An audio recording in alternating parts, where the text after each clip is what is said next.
Picture this. You've invested 2 years and $20,000 into a relationship with someone you've never met in person. You've moved from New York to Mississippi, you've bought a house, you're ready to play happy family. And then you do the one thing that guarantees this house of cards will collapse. You Facebook message your partner's ex-boyfriend to dig up dirt on her.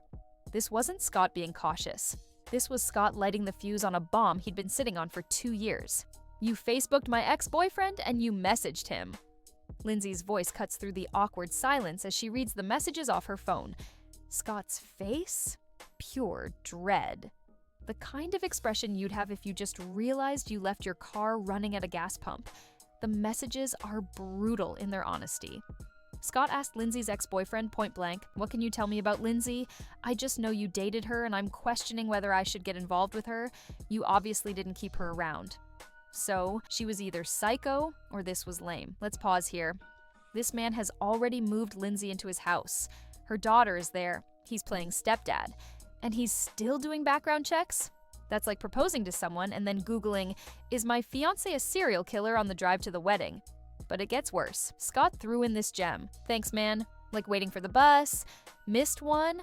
Another one comes along. He's literally telling this guy that Lindsay is replaceable, that she's just another bus in the rotation.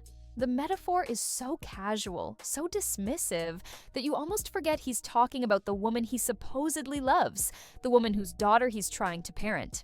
Here's where Scott's behavior gets fascinating from a psychological standpoint.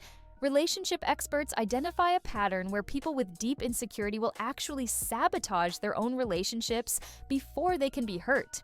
It's called self-protective behavior, and Scott is the poster child for it. Relationship psychologists note that when someone is stuck in blame or repeatedly questions their partner's motives, they often struggle with self-reflection and remain trapped in unhealthy patterns. Scott isn't investigating Lindsay because he cares about making informed decisions. He's gathering ammunition for the inevitable implosion he's already expecting. Think about the timeline. These messages likely happened after Lindsay moved in, which means Scott had already committed to this relationship publicly, financially, and emotionally. Yet he's still reaching out to her ex, still questioning everything. That's not due diligence. That's paranoia masquerading as wisdom. When confronted, Scott delivers one of the weakest explanations in reality TV history. "Just off the cuff, not thinking about what I was saying, guy thing." Lindsay immediately demolishes this defense. Wouldn't that make more sense if it wasn't on a Facebook Messenger when you went out of your way to message this guy and you can think exactly about what you want to type before you send it? How is it off the cuff? She's absolutely right. This wasn't a slip of the tongue at a bar. This was premeditated. Scott had to find the ex-boyfriend on Facebook, click on his profile, click message, type out his thoughts, review what he wrote, and hit send. At any point in that process, he could have stopped. He could have thought, maybe messaging my girlfriend's ex-boyfriend to call her psycho isn't the smartest move. But he didn't. Because deep down, Scott wanted this information more than he wanted peace in his relationship.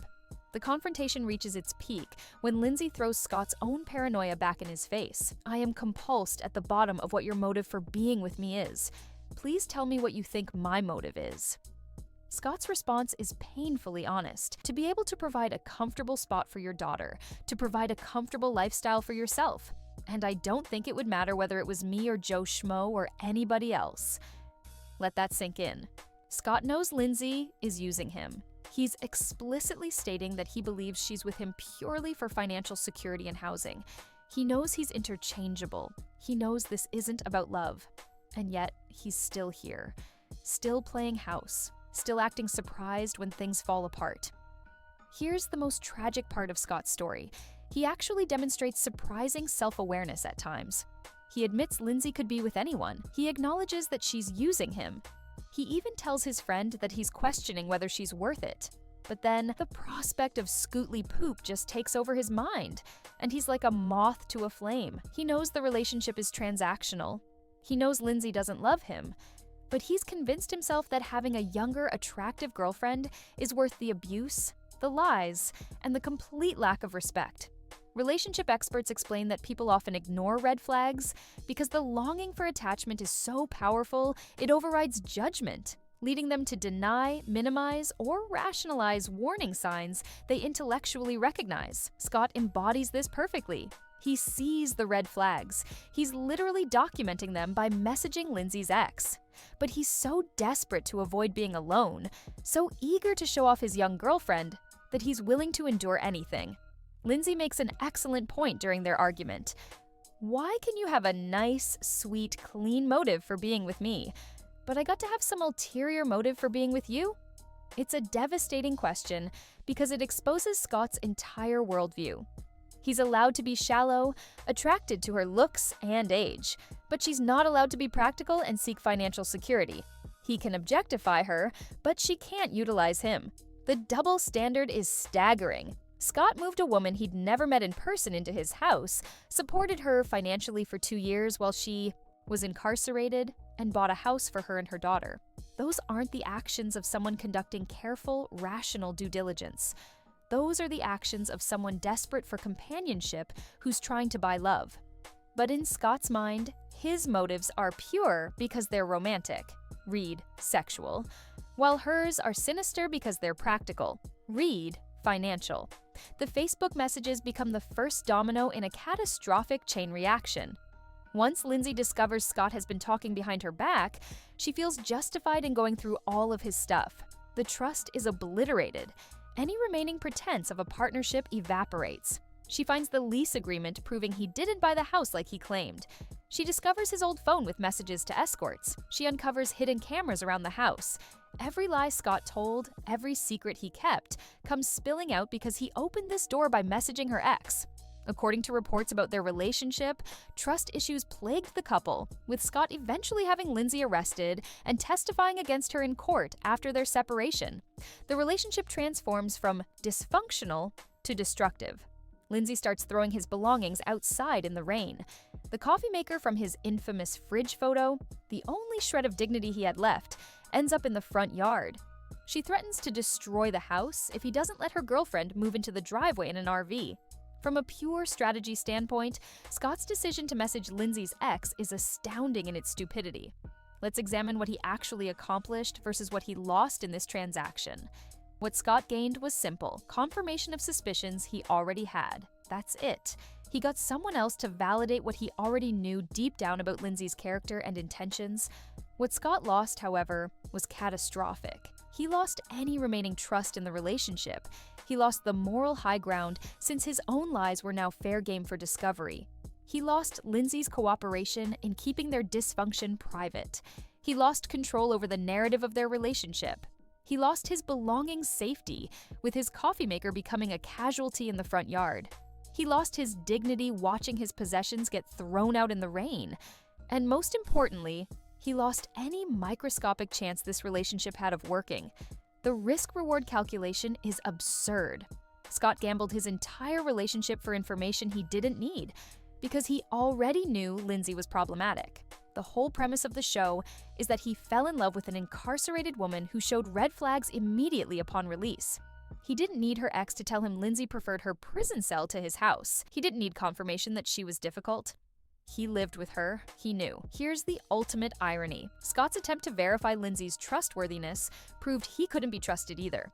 While investigating whether she was being honest with him, he was lying about buying versus renting the house, hiding communications with escorts, setting up secret cameras, and contacting her ex behind her back. Relationship experts emphasize that transparency with your partner about any contact with exes is crucial for maintaining trust and avoiding misunderstandings. Scott violated this principle spectacularly. He wanted to be the victim, the generous benefactor being taken advantage of by a conniving ex-convict. But his own deception was just as extensive. The difference is that Lindsay was upfront about being difficult, demanding, and uninterested in monogamy from the start. Scott presented himself as a successful, honest entrepreneur when he was actually a paranoid liar renting a house and soliciting escorts. Let's return to that bus comment. Thanks, man. Like waiting for the bus. Missed one. Another one comes along. This single sentence reveals everything wrong with Scott's approach to relationships. He views women as interchangeable commodities. If Lindsay doesn't work out, he'll just find another recently released prisoner to send money to. The individual doesn't matter. Only the role they fill. But here's what Scott missed. If you treat people like buses, don't be shocked when they treat you like a bus stop. a temporary place to wait until something better comes along. Lindsay understood the transactional nature of their relationship from the beginning. She was honest about needing a place to live and wanting financial security.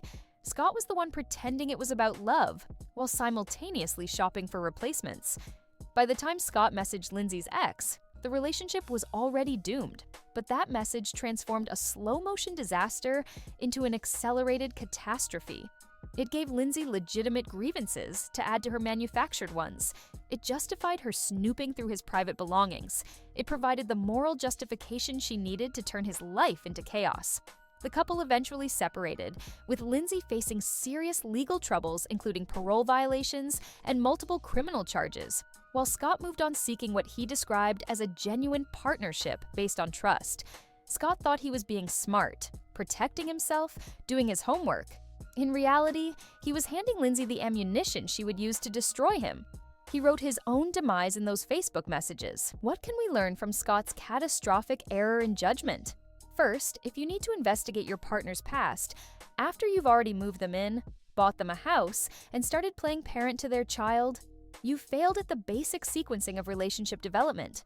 The investigation should happen before the commitment, not after you've already bet your entire life on someone. Second, contacting someone's ex is almost never a good idea. Even if you get useful information, you've betrayed your partner's trust and inserted drama into your relationship that didn't need to be there. You're essentially saying, I don't trust you enough to be honest with me, so I'm going behind your back to gather intelligence. Third, if you know someone is using you and you choose to stay anyway, you forfeit the right to play victim when they continue using you. Scott knew what this was. He articulated it perfectly to Lindsay's face.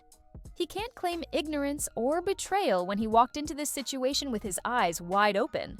Fourth, transparency and honesty are non-negotiable. Scott's lies about the house, the escorts, and the cameras were just as damaging as Lindsay's deceptions. You can't build trust while actively deceiving your partner, no matter how justified you think your lies are. Finally, if you view relationships as transactional, whether you're Scott seeking arm candy or Lindsay seeking financial security, own it. The disaster happens when you pretend it's about love while behaving like it's a business arrangement. The cognitive dissonance creates resentment, paranoia, and ultimately destruction. Scott moved from New York to Mississippi, bought, rented a house, spent $20,000, and invested 2 years trying to build a life with Lindsay. All of that effort, money, and time, and the relationship was destroyed by a handful of Facebook messages he could have simply never sent. The biggest mistake of Scott's life wasn't falling for an incarcerated woman. It wasn't moving across the country for someone he'd never met. It wasn't even tolerating Lindsay's abusive behavior or her secret girlfriend. The biggest mistake was letting his insecurity and paranoia torpedo the relationship he'd invested everything in. He couldn't help himself. He had to know. He had to investigate. He had to confirm his suspicions. And in doing so, he lost everything. The coffee maker lying in the front yard soaking in Mississippi rain is the perfect metaphor for Scott's entire journey. The one thing that was actually his, the one piece of his old life that appeared in his desperate attempts to look cool, thrown outside and destroyed because he couldn't stop himself from sending those messages. Sometimes the biggest disasters aren't caused by what others do to us. They're caused by what we do to ourselves when we can't get out of our own way. Scott's story is a cautionary tale about the dangers of self-sabotage, the futility of trying to control what you already know is uncontrollable, and the catastrophic consequences of betraying someone who was already looking for an excuse to destroy you. He messaged Lindsay's ex looking for answers. What he found instead was the detonator for his own demolition.